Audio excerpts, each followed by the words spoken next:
Hola, ¿qué tal? Bienvenidos a Hiperbólico. Les saluda Armando Carrasco. El tema de hoy, cardiología. Las enfermedades del corazón constituyen hoy la principal causa de muerte en el continente americano y por tal razón cada día es más importante conocer sobre la prevención y el tratamiento de aquellos padecimientos cardiovasculares que afectan a hombres y mujeres y también a todos como un colectivo. Hoy en Hiperbólico conoceremos más acerca de la cardiología, qué implica esta especialidad, qué trata, cuándo debemos buscar la atención idónea, cuáles son esas señales de alerta y cuáles son esos cambios en hábitos y estilo de vida que nos puedan aportar en positivo a una adultez y una vejez más sanas. Y para comprender mejor este tema, hemos invitado al doctor Liberato González Sinay, especialista en cardiología y medicina interna. Arrancamos Hiperbólico. Doctor, la pregunta de rigor es, ¿cómo se puede definir cardiología?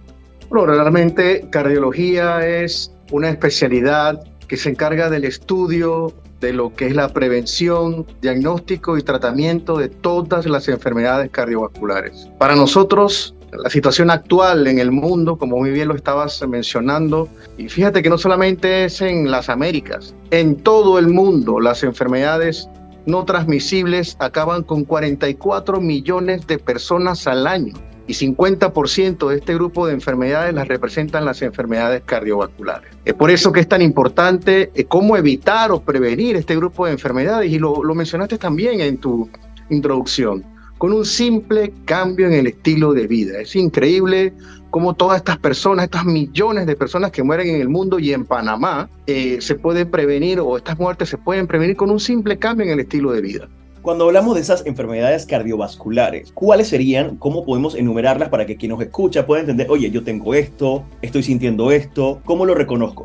Mira, fíjate que para nosotros las enfermedades cardiovasculares las podemos agrupar en tres grandes grupos. La más importante, yo creo que la más peligrosa, son las enfermedades isquémicas del corazón, los famosos infartos, que cuando el paciente tiene un dolor de pecho sale corriendo a buscar atención porque piensa que puede estar ante un inminente infarto cardíaco, ¿no? El otro grupo son las enfermedades cerebrovasculares, los famosos derrames cerebrales, que pueden ser isquémicas o hemorrágicas, que es otro temor de los pacientes cuando ves que conoces o tienes algún familiar que en algún momento presentó una pronunciación enredada, una lengua trabada o que no podía mover la mitad de su cuerpo. Esos son signos inminentes de un derrame cerebral y es un grupo importante de las enfermedades cardiovasculares.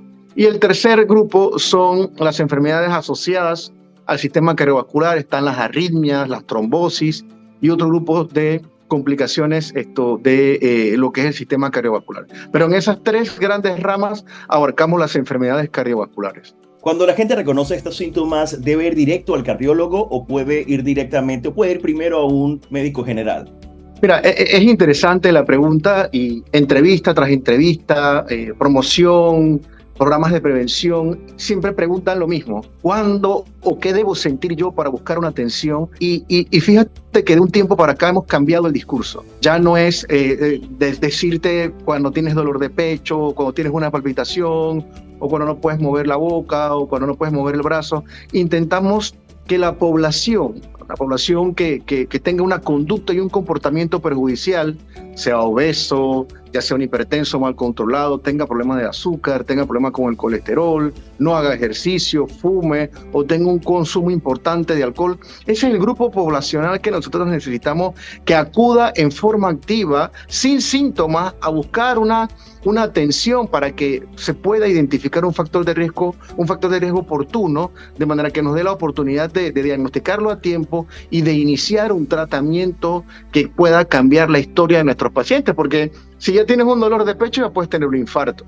Si ya no puedes mover la mitad de tu cuerpo, ya puedes tener un derrame cerebral. Entonces, en ese sentido, cambiamos el discurso y tratamos de ser más activos a la hora de buscar ese paciente en riesgo. Acabas de mencionar algo importante, además de sus factores de riesgo, creo que es una pregunta que quizás también te hacen mucho, es el tema de la edad. ¿A qué edad debo yo comenzar a ponerle un poco más de atención a estos síntomas? Mira, totalmente, y para nosotros como especialistas en medicina cardiovascular, cuando vemos en las salas de hospitalización pacientes cada vez más jóvenes, pacientes de 30, 32, 35, 40, 45 años, con infartos cardíacos, con falla cardíaca, con derrames cerebrovasculares. O sea, realmente para nosotros es preocupante Y el tratar de identificar esta conducta perjudicial en nuestra población es importante. A medida general, nosotros recomendamos que después de los 20 años, cada 3 a 4 años por lo menos, te hagas una evaluación que incluya una toma de presión, un examen físico, un panel bioquímico general, ¿no? Ya después de los 40 años sí se recomienda el famoso chequeo anual que todos los pacientes tienen con sus médicos de cabecera. No, mira, me voy a atender, voy a revisarme para ver, tú sabes, el chequeo anual. Ese chequeo se recomienda después de los 40 años. Mencionaste o indicaste el tema de los 20 años y creo que uno a esa edad no lo dimensiona como importante. Uno dice, a los 20 años estoy completamente sano, no me va a pasar absolutamente nada. Pero sí debo ponerle atención. Claro, cada 3 a 4 años después de los 20 años sería bueno un examen totalmente preventivo, ¿no? Vamos a ver cómo estás, no estoy en sobrepeso, no tengo ningún tipo de problemas con la presión arterial. Me explico, porque hemos tenido un impacto en el grupo de las enfermedades no transmisibles, principalmente por las enfermedades cardiovasculares, y es un impacto que acabó con 15 millones de personas a nivel mundial. Estas 15 millones de personas que mueren entre los 39 y los 69 años representan una población productiva para cualquier país. Entonces, adivina cuándo empieza a impactar en el organismo los factores de riesgo. Empieza 10, 20 años antes. Entonces, imagínate que cada día vemos pacientes hospitalizados con 35, 40 años. O sea, quiere decir que a los 20 años empezaron las manifestaciones o los factores de riesgo. Entonces, es por eso que lanzamos esta iniciativa de que cada 3 a 4 años después de los 20 años, tratar de buscar una atención que incluya un examen físico, la toma de presión, el panel bioquímico, porque esta población en riesgo la tenemos que capturar de manera activa para iniciar un tratamiento de intervención farmacológica o simplemente un cambio en el estilo de vida de manera oportuna, ¿no? Me voy a regresar a algo que mencionaste, que son esos malos hábitos que tiene la población en general. Vamos a irlos enumerando también para que la gente reconozca, oye, estoy haciendo esto mal, debería poner atención. Hablaste de fumar, del alcohol, ¿qué otras cosas? El tema del sedentarismo. Claro, totalmente. Básicamente la dieta, una dieta que se tiene que enfocar en el plato del buen comer. Evidentemente el panameño tiene que trabajar más en la parte de alimentarse de una manera más saludable. También tenemos que trabajar con la parte del consumo de alcohol. Per cápita consumimos una gran cantidad de alcohol aquí en Panamá, pero sí tenemos un sitial importante con el control del cigarrillo y con la práctica de lo que es el ejercicio. O sea que a Panamá le falta un poco trabajar con la parte del consumo de alcohol y con la parte de alimentarnos mejor, pero sí trabajamos mucho con la parte del ejercicio. Tú ves la cinta costera, cómo se llena de personas haciendo entrenamiento, que si las bicicletas, la ciclovía. Y desde el punto de vista del cigarrillo, comparado con Centroamérica y el Caribe, el consumo de cigarrillo en Panamá es mucho menor y somos un punto de referencia con respecto al control del tabaco y el cigarrillo, ¿no? Entonces, otro punto importante es la disciplina de las enfermedades crónicas. Ya cuando un paciente tiene hipertensión arterial, ya cuando un paciente tiene diabetes, prediabetes o problemas con el colesterol, es un punto importante y clave el apego al tratamiento, tener certeza del control de los parámetros de todas estas enfermedades y prueba de esto es la reciente investigación que realizó nuestro país, el censo de las enfermedades cardiometabólicas, donde se encontró un volumen importante de pacientes con hipertensión arterial. 30% de la población panameña tiene hipertensión arterial, la mitad de ellos probablemente no lo sabían, otros lo sabían pero no tenían un control. O sea que realmente es un escenario en el cual tenemos que trabajar. La obesidad y el sobrepeso, una epidemia que está acabando con nuestra población en Latinoamérica, y es importante los problemas con las grasas, ¿no? Entonces, es increíble cómo no podemos encontrar un paciente solamente con una enfermedad. Muchas veces encontramos pacientes con hipertensión, con prediabetes, con problemas del colesterol. Son múltiples morbilidades y al final el paciente queda tomando una gran cantidad de pastillas que va en contra de eso que queremos nosotros, que es que el paciente mantenga la disciplina, la polifarmacia le llamamos nosotros, y ni hablar cuando ya el paciente desarrolla una enfermedad cardiovascular, un paciente ya con falla cardíaca, un paciente ya que tenga un infarto o un derrame cerebral, la cantidad de pastillas es increíble. Entonces eso es un punto clave a la hora de hablar de control de la enfermedad porque requiere de mucha disciplina. Entonces, en resumen, tenemos un estilo de vida que requiere de una alimentación saludable, bajo en sal, bajo en grasa, el plato del buen comer, el ejercicio cardiovascular de rutina. Vamos a lanzar este mensaje de que por lo menos realices 200 minutos de ejercicio cardiovascular y lo hagas junto con 75 minutos de ejercicio de resistencia, de rutina, para poder que ese equilibrio ayude junto con la dieta, junto con el consumo moderado de alcohol y el no fumar, junto con la disciplina en el control de las enfermedades crónicas, nos va a llevar a tener un menor impacto de las enfermedades cardiovasculares. Vamos a tocar esas diferencias entre hombres y mujeres, ahora que mencionaste un porcentaje muy alto a nivel poblacional en Panamá, porque uno diría, bueno, debe ser un porcentaje mínimo, pero es un porcentaje grande y, como lo mencionaste también antes, un porcentaje de gente que está activa y que puede todavía aportar muchísimo a la economía y a disfrutar también su vida de alguna manera. Entonces, entre hombres y mujeres, ¿en Panamá hay alguna diferencia, hay una mayor incidencia? ¿Cómo está la situación?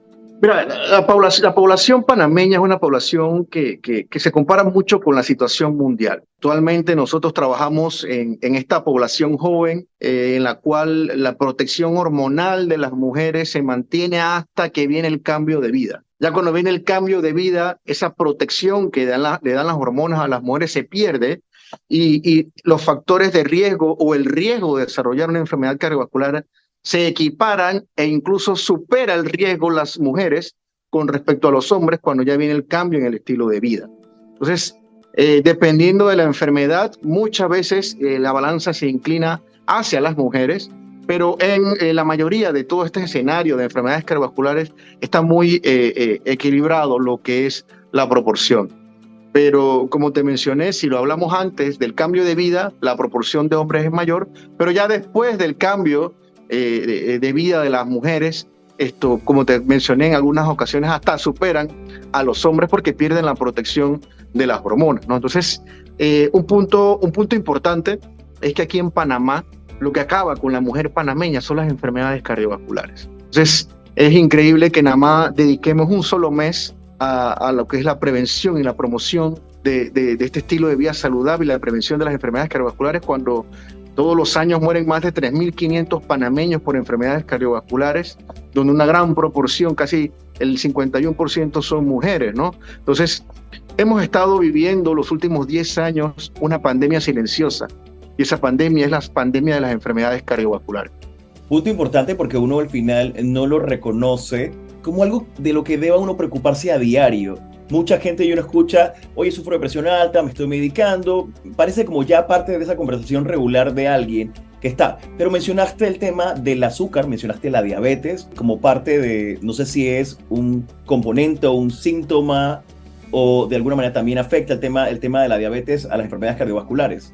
Totalmente. Mira, el 50% de los pacientes diabéticos, su manifestación o su complicación más importante es cardiovascular. O sea que ese paciente diabético ya debe ser considerado como un paciente con un mayor riesgo, con un riesgo duplicado en comparación con una población sana.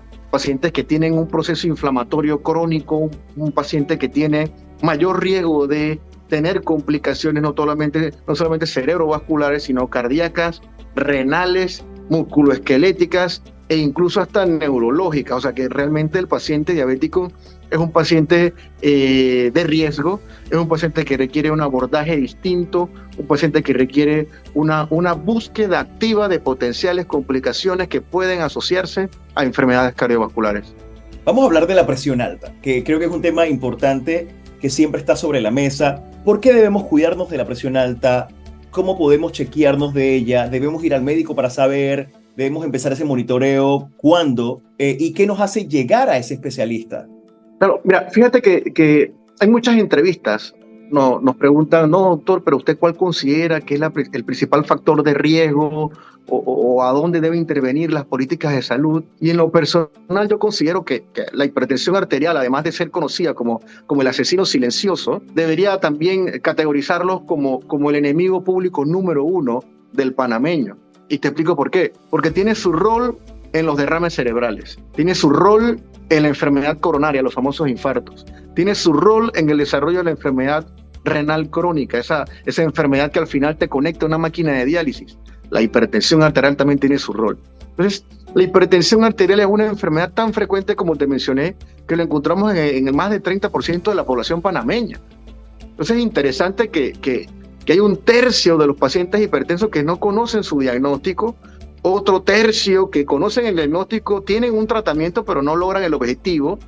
Y esto es increíble que aquellos pacientes que tienen ese tratamiento muchas veces mantienen un tratamiento por 10, 15, 20 años, pero como no tuviste un control adecuado, no alcanzaste la meta, igual tienes el riesgo de desarrollar hipertensión, falla cardíaca y enfermedad renal. O sea que realmente tienes que tener un cambio en tu estilo de vida, un tratamiento adecuado por parte del equipo de médicos que realmente asegure ese control en los valores de presión arterial.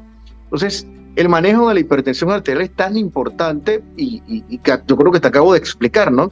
Que básicamente yo lo considero como el enemigo público número uno por el impacto y su rol en todo este escenario que nosotros llamamos continuum cardiovascular, ¿no? Que es básicamente ese paciente que desarrolla hipertensión y se escapa de la atención primaria. Una vez que se escapa de la atención primaria, probablemente ese paciente puede tener un crecimiento de su músculo cardíaco, o caer en falla cardíaca, puede tener predisposición junto con las otras comorbilidades como la diabetes, el problema de colesterol y todo lo demás, puede tener aumento o incremento del riesgo de desarrollar enfermedades coronarias, los famosos infartos. Entonces ya con un corazón enfermo, ya con una secuela de un evento cerebrovascular, entonces sobrecargamos el sistema de salud y todo el trasfondo de este grupo de enfermedades cardiovasculares es la hipertensión arterial que no se controló en el primer nivel de atención. Tocaste algo importante también, que es que mucho depende del mismo paciente. Esa responsabilidad depende, aparte del acompañamiento médico que te va a ayudar a tratarte y sobrellevar lo que padeces, hay mucha responsabilidad sobre uno mismo. Totalmente. Mira, la idiosincrasia del panameño es muy característico. Mira que el panameño le encanta decir, doctor, ¿y esta pastilla por cuántos días es? Solamente es por 30, excelente, ya la voy a dejar de tomar. Entonces, hay que trabajar mucho con cuando tú prescribes un tratamiento que es crónico, explicarle al paciente. Yo siempre, en broma y en serio, les digo que el tratamiento, por ejemplo, oye, mira, este tratamiento te lo voy a prescribir, lo inicias hoy, lo mantienes una tableta todos los días por 50 años y lo suspendes. O sea, el paciente se queda, ¿qué? O sea, es algo increíble, pero dejar claro que es un tratamiento crónico, que es un tratamiento de por vida, hablando de lo que es hipertensión arterial, yo creo que es un escenario que nos ayuda el educar correctamente al paciente, tener noción de lo que es la causa de la enfermedad, el pronóstico de la enfermedad, las complicaciones asociadas al tener un pobre apego al tratamiento. Entonces, entre más educado está el paciente, entre más tengas una certeza diagnóstica y una prescripción de un tratamiento contundente, adecuado, oportuno, yo creo que podemos hacerle frente a esta enfermedad, ¿no? El otro extremo de la presión baja, ¿tiene alguna repercusión? Bueno, este tipo de perfil siempre lo vemos en pacientes, y principalmente jóvenes, mujeres. No tienen ningún riesgo cardiovascular per se, pero muchas veces las pacientes pueden desmayarse, tener golpes o caídas. Corren riesgo en el escenario de una hipotensión asociada a lo que nosotros llamamos un desmayo, ¿no? Entonces, pero desde el punto de vista cardiovascular no hay ningún problema. El otro escenario es cuando los pacientes tengan hipotensión y esté asociada a la utilización de un medicamento, ¿no? Ahí sí es peligroso. Pero si son pacientes que tienen esas presiones limítrofes o muy bajas, como te mencioné, muy frecuentes en mujeres, que muy poco probable que tengan algún tipo de complicación cardiovascular, ¿no? Pero sí es importante aclararle las dudas. Los pacientes tienden a asustarse mucho, pero es importante, ¿no?, buscar atención con su médico o un médico especialista en enfermedad cardiovascular que aclare sus dudas y que sepa que no corre peligro. O sea, que nos debe quedar también comprendido del lado del oyente que una enfermedad cardiovascular es algo que debe tratarse quizás de por vida y no podemos asumir que lo voy a tomar por un mes esta pastilla y ya luego entonces ya me curé. Claro, correcto. Mira, como te mencioné, ese es un tema increíble porque no solamente dejan de tomar la pastilla, sino que utilizan mucho la terapia alternativa, o sea, buscan que si el té de esto, el jugo de aquello, la vecina me dijo esto. Los pacientes tienen mucha fe y buscan tratar de buscar esa opción que las cure, que los libre de tomar esa pastilla por toda la vida, ¿no? Entonces, yo a mis pacientes soy muy claro al decirles que ellos pueden tomar su magnesio, su zinc, todos los tés y todas las hierbas que ellos quieren, pero que no me abandonen el tratamiento. Ese es un punto clave. Yo siempre les explico a mis pacientes, mantenga todo lo que usted quiera en casa, pero no me abandone el tratamiento. Entonces, esto es un punto clave a la hora de asegurarnos de que estás realmente haciendo un efecto positivo a la hora de prescribir un medicamento, porque los pacientes son muchos de buscar comentarios en el vecino, en un familiar, y no, deja de tomar eso, toma ajo con limón. Yo siempre le digo a mis pacientes, no, está bien, toma ajo con limón, pero no me abandones el tratamiento. Inclusive estos días escuché algo de la hoja del aguacate. Sí, no, es que es un sinnúmero de alternativas naturales que, como te digo, yo respeto lo que mis pacientes me lo digan que le tienen fe a eso, pero no, sigan tomándolo, pero el tener una disciplina estricta con respecto al cumplimiento en el tratamiento que tu médico te prescribió, ¿no? Doctor, cuando ya hemos llegado a un punto culminante como un infarto o un derrame y lo sobrevivimos, ¿cuáles serían esas recomendaciones primarias tanto para el paciente como para aquel círculo que lo acompaña a nivel familiar para que esa persona pueda un poco reintegrarse o reincorporarse a una vida un poco más regular?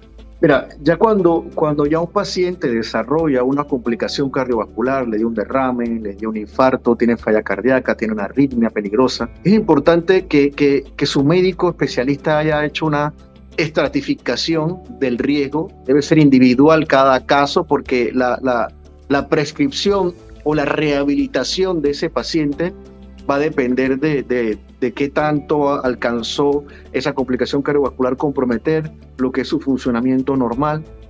Luego de estratificar el riesgo, entonces se puede prescribir una recomendación de ejercicio, una recomendación de reintegro, una vida normal. O muchas veces los pacientes me dicen, doctor, ¿qué tipo de deporte puedo hacer? Ya, eso depende de qué tipo de enfermedad tienes, de cuál es la estratificación de riesgo que se te hizo, y la recuperación también es importante, ¿no? Entonces, por eso es que cada caso debe ser individual.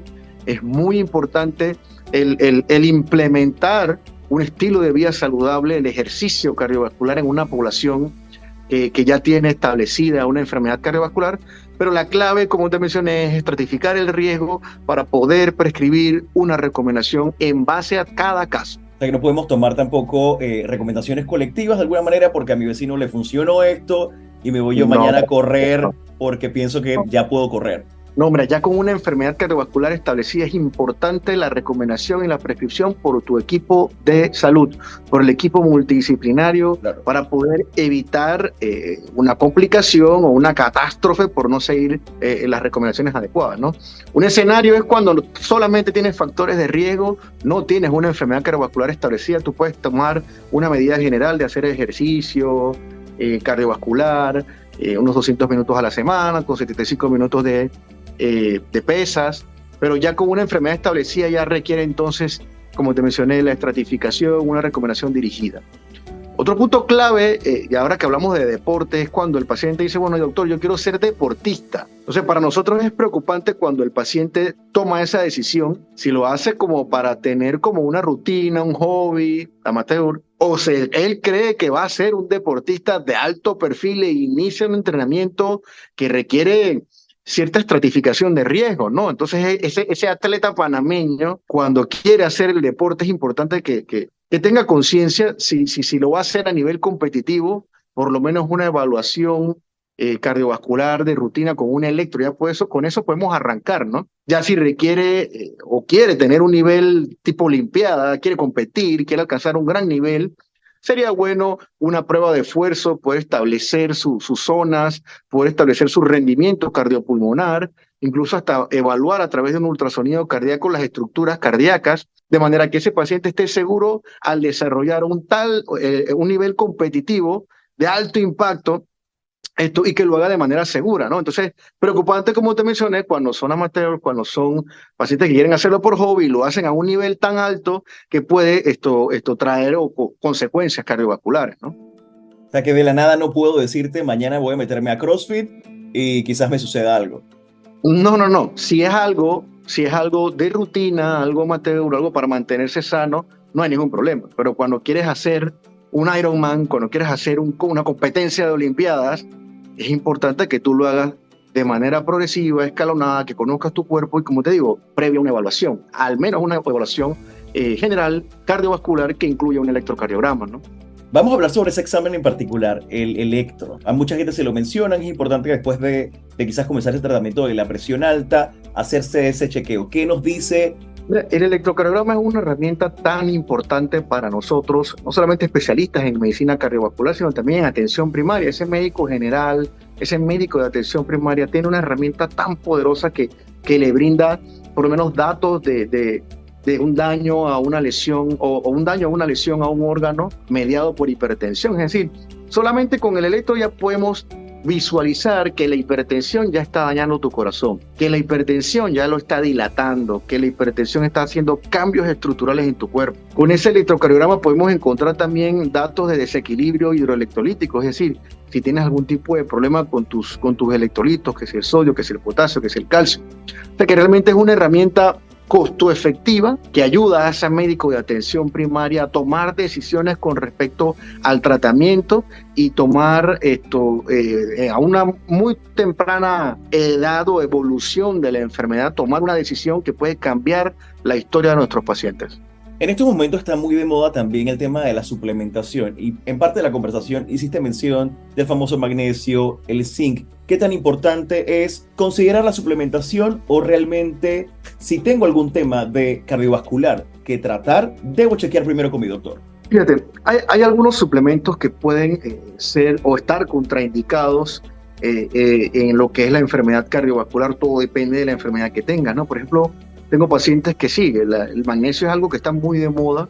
De mi parte no hay ningún tipo de problema, pero sí hay un problema cuando los pacientes me abandonan el tratamiento por tomar nada más magnesio y zinc. Y vuelvo y hago hincapié en la recomendación. Puedes tomar todo lo que tú quieras, pero no abandones el tratamiento que te prescribió un médico o un especialista en medicina cardiovascular, ¿no? Entonces, no hay ningún problema si la suplementación se lo comunicas a tu médico. Porque hay otros escenarios donde los pacientes que hacen mucho ejercicio toman el famoso, ¿cómo es? La cafeína en exceso. Exactamente, para calentar ese cuerpo, para prepararte para un ejercicio. Pero tengo pacientes que me llegan con, ¿qué? 8, 10, 12 tazas de café. O sea que realmente el impacto de ese exceso de cafeína en el sistema cardiovascular es importante. Entonces tenemos pacientes con arritmias, tenemos pacientes con dolor de pecho, tenemos pacientes con temblores, o sea, un sinnúmero de complicaciones cardiovasculares que se pueden evitar cuando tú le comentas al médico qué tipo de suplementación vas a utilizar, ya sea para el día a día, para el ejercicio o el entrenamiento. Entonces es muy importante el realizar la lectura de los componentes o de los ingredientes de todo este tipo de productos que vas a utilizar de rutina, ¿no? Entonces, otro escenario es, una vez me llegó un paciente tomando tiamina con cafeína y además un Red Bull. O sea, es una locura lo que muchas veces hacen los pacientes tratando de aumentar su rendimiento y su capacidad de estar despiertos y poder realizar algún tipo de trabajo específico. Entonces, es importante siempre el impacto y cuando son jóvenes piensan que no les va a pasar nada, pero sí, cada día tomamos muestras de pacientes que abusan o exageran el consumo de algún tipo de producto químico o producto natural incluso. Pero es importante, ¿no? Tener conocimiento de qué te llevas a la boca y si tiene algún impacto en el sistema cardiovascular. Doctor, tengo que preguntar sobre el café. ¿Se puede, no se puede? ¿Qué tanto nos afecta al tema cardiovascular? Mira, el café, y te lo digo con experiencia, yo soy cafetero. No hay ningún problema si no te pasas de 4 a 5 tazas. Bueno, también depende de cada persona, no todos son o responden igual al consumo de la cafeína. Pero si no abusas, no sobrepasas las 4 o 5 tazas y lo tomas negro y sin azúcar, no hay ningún problema porque lo único que estás tomando es agua, antioxidantes y cafeína. Pero ya donde le agregas azúcar, ya donde le agregas cremora, ya donde le agregas algún tipo de aditivo, ya vienen entonces las complicaciones, ¿no? Porque si le agregas azúcar, es un azúcar, es azúcar como tal. El impacto, tú imagínate que el azúcar son pequeñas navajas que están dentro de tu cuerpo dañando todas las estructuras de tu organismo. Entonces, es importante el aclarar porque, digo, hay pacientes que se toman 2 o 3 tazas y a esas 2 o 3 tazas le echan 2 o 3 cucharaditas de azúcar. Entonces va sumando, ¿no? 2 o 3 tazas diarias, por 7 días, por un mes, por el año y ahí va. el ingenio que tienes en tu cuerpo, ¿no? De tanto azúcar que estás consumiendo. Entonces, muchas veces los pacientes no explican del por qué están con valores de prediabetes o diabetes. Doctor, pero a mí no me gusta los dulces, no tomo soda. Ah, pero se toma 3, 4 tazas con 2, 3 cucharaditas de azúcar. Entonces es importante evaluar, desmenuzar cómo es el estilo de vida del paciente. Otro escenario que es muy frecuente es, doctor, pero yo solamente como fruta. Pregúntale cómo come la fruta. Exceso de frutas, exceso de frutas. Entonces, cuando nosotros hablamos del plato del buen comer, son porciones de frutas. No es la sandía entera o el melón entero que lo agarras con una cuchara y te sientas viendo Netflix. No, o sea, eso no es lo que nosotros recomendamos, son porciones de fruta. Entonces, interesante cuando tú te sientas con el paciente y lo escuchas hablar de su estilo de vida, del ejercicio que practica, de la dieta, cómo la lleva y de su disciplina con la toma de las pastillas. Es muy interesante porque encuentras errores que si los cambias vamos a tener un paciente sano. Uno quizás no se da cuenta de ese pequeño detalle que es ponerle azúcar al café, pero realmente tú acabas de decir, y lo he visto muchísimo en contenido a través de internet y en comunicados, el tema del azúcar, qué tanto nos está perjudicando y qué tanto nos está llevando a una que otra enfermedad. Totalmente, nos está llevando a prediabetes y diabetes. Es totalmente, directamente proporcional. Entonces, se recomienda el uso de endulcorantes artificiales, ¿no?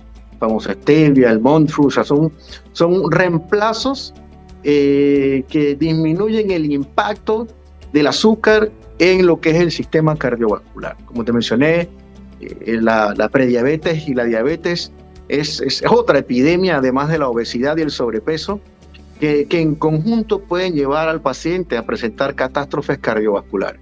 Doctor, antes de cerrar el podcast, este episodio que es importante porque también estamos conmemorando el Día del Corazón, ¿hay una recomendación importante para nuestros oyentes sobre el cuidado, sobre el tratamiento? ¿Qué debemos prestarle atención una y otra vez para ese cuidado de nuestra salud cardiovascular? Totalmente. Por lo primero, cambiemos el discurso. No esperar a tener un dolor de pecho, no esperar a que no se te mueva la mitad de tu cuerpo, de que tengas palpitaciones, de que retengas líquido. Ya puede ser tarde cuando tengas este tipo de manifestaciones. Aquí lo importante y lo que tenemos que lanzar como mensaje clave y estratégico es tener conciencia de nuestro estilo de vida, de todas aquellas conductas y comportamientos que pueden llevarnos a padecer de estas enfermedades crónicas, a padecer de las enfermedades no transmisibles, principalmente las enfermedades cardiovasculares, el consumo de alcohol en exceso, lo que es el fumar, la dieta poco saludable con alto consumo de lo que son las grasas saturadas, también los dulces, las sodas, todo lo que son las gaseosas, el sedentarismo es un punto importante también, el no hacer ejercicio. Tenemos que movernos, pero como te mencioné, el panameño ha logrado un sitial importante con respecto a lo que es el entrenamiento, lo que es la actividad física y lo que es el consumo de cigarrillo. Tenemos que trabajar con el resto de los factores de riesgo.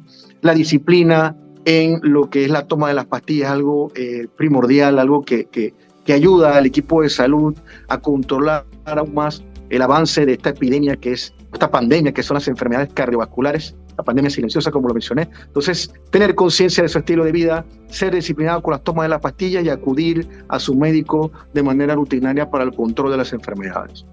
Y así con estas recomendaciones y conmemorando también el Día del Corazón, que es el próximo 29 de septiembre, cerramos este episodio de Hiperbólico. Gracias al Dr. Liberato González Sinay por sus aportes y su tiempo. Recuerda que puedes escuchar nuevamente todos los episodios de Hiperbólico, la primera, la segunda y la tercera temporada, a través de Spotify, Apple Podcasts, mi canal de YouTube y el app de Melcon Radio. Armando Carrasco se despide y nos escuchamos muy pronto.